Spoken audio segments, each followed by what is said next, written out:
हम व्यक्तिगत एक आदमी को ना देखते हुए इतने बड़े क्षेत्र को नजर ना करें और सबको साथ में लेके देखें कि भी कौन सही है और कौन गलत है, और गलत आदमी पे कार्रवाई होनी चाहिए, सही सभी लोगों पे इस तरह का वो कार्रवाई नहीं होनी चाहिए। इस तरीके से सीएम हेल्पलाइन जो है लोगों की समस्याओं के समाधान के लिए बनाई गई थी, लेकिन कुछ समय से ये देखा जा रहा है कि सीएम हेल्पलाइन का दुरुपयोग कुछ लोग कर रहे हैं व्यक्तिगत दुश्मनी के चलते हुए। तो क्या आपको लगता नहीं है कि ऐसे जो लोग दुरुपयोग कर रहे हैं उनके खिलाफ कार्रवाई होनी चाहिए और सीएम हेल्पलाइन का आगे से कोई दुरुपयोग ना करे? सीएम हेल्पलाइन को तो माननीय मुख्यमंत्री जी ने जनता की सुविधा के लिए बनाया है कि हर परेशानियों को जल्दी से तुरंत आसानी से इसको सॉल्व किया जाए, लेकिन कुछ लोगों ने, चंद लोगों ने इसको जो है अपना धंधा बना दिया है कि अगर किसी की हम शिकायत करेंगे हेल्पलाइन में तो हमारे कुछ जेब भारी हो जाएगी, हमारा खर्चा चलते रहेगा। और मैं तो नहीं मानता कि सीएम हेल्पलाइन में जो कोई बुरी चीज है, अच्छी चीज है, गरीब लोगों को उसमें न्याय मिलता है। और यहाँ तो एक जोरे से जो है अपने पॉकेट को गर्म करने के लिए इसका इस्तेमाल किया जा रहा है। लंबे समय से लोग वहां बैठे हुए हैं। सरकार ने, अगर योजनाओं की अगर हम बात करें, राज्य सरकार और केंद्र सरकार के द्वारा लगातार जो है जनता को वहां सुविधाएं दी जाती रही हैं, चाहे वो रोड हो, चाहे पुल हो, सड़क हो, बिजली, पानी, विद्युतीकरण, सब चीज की सुविधाएं दी है। तो क्या आपको लगता नहीं कि एक जो मुद्दा मैन है वहां पे मालिकाना हक है और लोगों को मालिकाना हक मिलना चाहिए? लगभग 65% से लोग वहां पर निवास करते आ रहे हैं।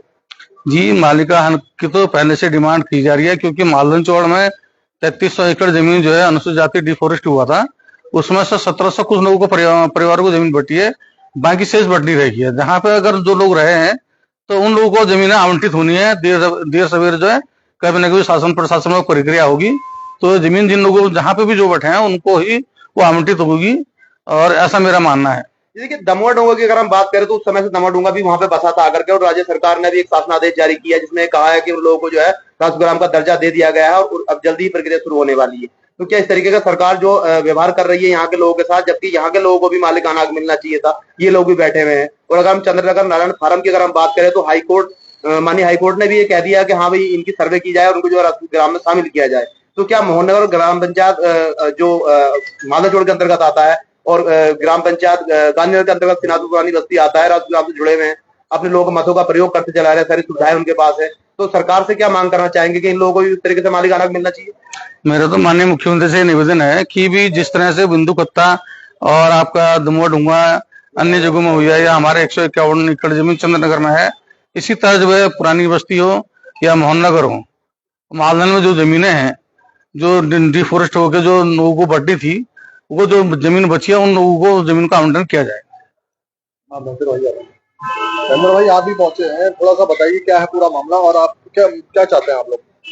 ये मामला कुछ नहीं है। इसमें एक मोहम्मद शफी है जो वन माफिया है, उसके द्वारा अवैध लकड़ियां कटान किया जाता है और अवैध शिकार किया जाता है। बहुत सारे उसके अवैध धंधे हैं, वसूली का धंधा है। उनके सामने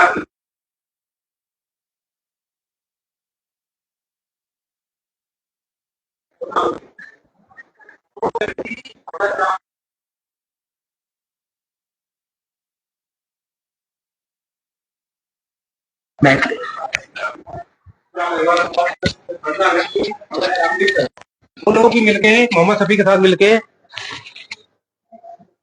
सीएम हेल्पलाइन पे उनके द्वारा शिकायत की गई है कि जो सलीम भाई हैं और मैं हूँ, सलीम भाई के साथ हम भी एक परिवार का रिश्ता हमारा, हम दोनों को दबाव बनाया जाए। इसमें उन्हें सीएम हेल्पलाइन पे झूठी शिकायत करी गई है कि एक अवैध भूमि में रह रहे हैं। अवैध भूमि नहीं है, वो राजस्व की बंजर कृषि भूमि है जिसपर लगभग 60% मालदन के लोग निवास कर रहे हैं। आज तक किसी ने इस तरह की कोई शिकायत नहीं आई। ये पहली बार इस बार का थे। वहां पे एक हमारे प्रतिनिधि हैं मदन जोशी जी, उनके द्वारा ये मुद्दे को उठाया गया, जबकि ये मुद्दा उठाने लायक नहीं था। उनको पहले पूरी बात से अवगत होना चाहिए था कि असली मुद्दा है क्या। तो कहीं ना कहीं जैसे टारगेट किया जा रहा है, इसका ये भी तो मतलब है एक समाज को टारगेट कर रहे हैं, जैसे ये भी तो हो सकता है। टारगेट सिर्फ ये है कि जो मदन जोशी जो मुद्दा बना रहा है वो सिर्फ मुस्लिम की वजह से मुद्दा उसको बना रहा है, जो सही नहीं है। जिस तरीके से आप लंबे समय से लोग वहां पे निवास करते हैं, वहां पे लोगों समय समय पर लोगों ने मांगे दी हैं, लोगों के पास लेटर पड़े हुए, और जो वो भूमि है वो वर्ग 4 में रही है पहले, उनके लोगों के पास कुछ लोगों का खतौनियां है, लेकिन देवी आपदा के कारण कुछ लोग घर टूटे। पुराने जमाने में कच्चे मकान हुआ करते, घर हुआ करते थे और झोपड़ी हुआ करती थी, वो टूट गए, रिकॉर्ड उनके पास नष्ट हो गया, लेकिन कुछ लोगों के पास दस्तावेज अभी मौजूद है। तो क्या आपको लगता नहीं है कि उस तर्ज पे जो है सरकार को उनकी तरफ आना चाहिए और उनके हाथ कदम बढ़ाना चाहिए, उनको भी गले लगाना चाहिए जो पिछले रह गए हैं अभी? हमारे द्वारा पहले भी मुद्दा उठाया गया, संयुक्त सर्वे करवाया गया, उसमें वन विभाग, राजस्व विभाग, सिंचाई विभाग द्वारा सर्वे हुआ है। तो उनके द्वारा ये कहा गया कि ये भूमि राजस्व की है, राजस्व इसमें कार्रवाई करेगा। तो राजस्व में कार्रवाई करने के लिए हम लोग ने बहुत बार मांग की है। अभी निर्वाचित हुए हैं पद में, तो हम ये मांग अपने द्वारा करने जा रहे थे, तो इसी बीच ये मुद्दा उन्हें उछाल दिया गया है। तो इसके पीछे बहुत बड़ा षड्यंत्र है कि जो गरीब जनता यहाँ पर निवास कर रही है, इनको उठाने की एक साजिश करी जा रही है। अब क्या चाहते हैं आप, जैसे आप समर्थन में आए हैं सलीम अहमद साहिल के, क्या चाहते हैं आप? हम ये चाहते हैं कि एक व्यक्ति को टारगेट ना किया जाए। माननीय हाईकोर्ट का भी आदेश अभी आया है, जो पिछड़ी में है, बनभूलपुरा में है, कि एक व्यक्ति विशेष या 2-4 लोगों को टारगेट ना किया जाए, क्योंकि उसमें और भी जनता, बहुत सारी जनता निवास कर रही है। उनका भी इसमें अहित है कि अगर एक व्यक्ति को आप उठाने की कोशिश करेंगे तो फिर सभी के ऊपर तलवार लटकेगी। व्यक्ति हाईकोर्ट जाएगा, सुप्रीम कोर्ट जाएगा, तो फिर मामला उलझेगा बहुत ज्यादा।